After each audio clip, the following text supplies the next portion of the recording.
नमस्कार। आज हम बात करने वाले हैं कि गेहूं को सबसे ज़्यादा आवश्यकता कौन से खाद्यों की पड़ती है। जी हाँ किसान भाइयों, दो ऐसे खाद जिसकी आवश्यकता गेहूं को सबसे ज़्यादा पड़ती है और अगर उनकी बराबर मात्रा आपके खेत के अंदर है या आपने डाल रखी है गेहूं में, तो आपको सबसे ज़्यादा उत्पादन लेने से कोई नहीं रोक सकता। आवश्यकता तो हर एक पौधे को पड़ती है, हर एक फसल को पड़ती है और हर एक पोषक तत्व की पड़ती है। लेकिन किसान भाइयों, हर एक पौधे को या हर एक फसल को किसी एक या दो पोषक तत्वों की आवश्यकता सबसे ज़्यादा पड़ती है।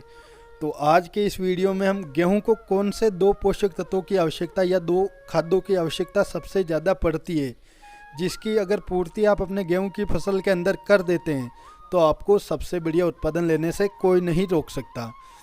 किसान भाइयों, वीडियो पूरा ज़रूर देखना ताकि पूरी जानकारी आपको मिल सके और साथ ही चैनल को सब्सक्राइब जरूर कर लेवे, ताकि आगे भी हम आपके साथ खेती से जुड़ी बढ़िया से बढ़िया जानकारी शेयर कर सकें। तो स्वागत है आप सभी का एक बार फिर से आपके अपने चैनल फार्मर प्रोफाइल इंडिया पर और आज के इस नए वीडियो में। राम राम जी सभी किसान भाइयों को। तो चलिए किसान भाइयों, वीडियो को शुरू करते हैं और बात करते हैं पहले पोषक तत्व की जिसकी आवश्यकता गेहूं के पौधे को सबसे ज़्यादा पड़ती है। वो है नाइट्रोजन यानी यूरिया। इसकी आवश्यकता पौधे को सबसे ज़्यादा पड़ती है, गेहूं के पौधे को इसकी आवश्यकता सबसे ज़्यादा पड़ती है और इसकी आवश्यकता की पूर्ति किसान भाई भरपूर मात्रा में करते भी रहते हैं। लेकिन आप उतना ही उपयोग कीजिए, उतनी ही मात्रा यूरिया या नाइट्रोजन की लीजिए जितनी की पौधे को आवश्यकता है। उससे ज़्यादा का उपयोग आप करते हैं तो वो बिल्कुल बेकार है, उल्टा आपकी मिट्टी को ही हानि पहुंचाता है। एक बात किसान भाई और हम आपको यहाँ पर बता देते हैं कि जो यूरिया है वो 20 दिन तक ही आपके खेत में काम करता रहता है, उसके बाद उसका प्रभाव खत्म हो जाता है। तो आप अगर एक साथ उपयोग करना चाहते हैं उसकी बजाय आप हर 20 दिन बाद अपने खेत में यूरिया का उपयोग कीजिए, वो आपके लिए ज़्यादा फायदेमंद रहेगा। तो अब बात कर लेते हैं कि दूसरा कौन सा पोषक तत्व है जिसकी आवश्यकता गेहूं को सबसे ज़्यादा पड़ती है। वो है किसान भाइयों पोटास या पोटेशियम।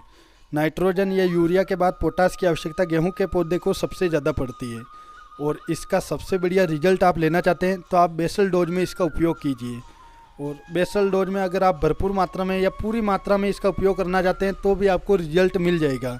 और उसके अलावा अगर आपने बेसल डोज में उपयोग नहीं किया या नहीं कर पाए, बाद में भी इसका उपयोग कर सकते हैं। पोटास आपको कई सारी फॉर्म में देखने को मिल जाएगा जो पौधे की उम्र के हिसाब से अलग अलग स्टेज में आप उपयोग कर सकते हैं।